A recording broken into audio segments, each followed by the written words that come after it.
Hey, do you ever wonder how long it takes to buy a house? I'm gonna break it down for you. So generally the easiest way for me to put it in perspective is once you've found the property and you put it under contract or you get it under contract, generally it takes about a month depending on your loan.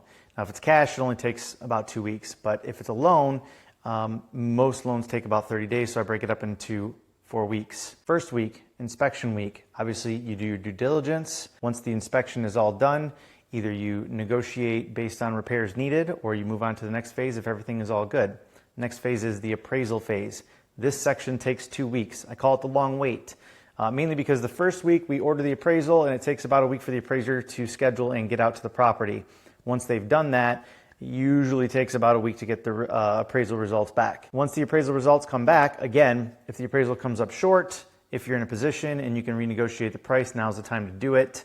If not, and everything's all good, you move on to the closing phase, which would be the 4th week. You get the clear to close from your lender, everything's all set, you schedule the closing. Before you schedule the closing, you do a final walkthrough. The final walkthrough is either done the day before or the day of the closing, right before the closing. The purpose of the final walkthrough is to make sure that the property is in the condition it was whenever you put your offer in and when you did the inspection, etc. So if the property was occupied, you'll want to do it the day before closing in case the owner still has things in the property that still needs to get out before closing day. You don't have to scramble last minute right before closing.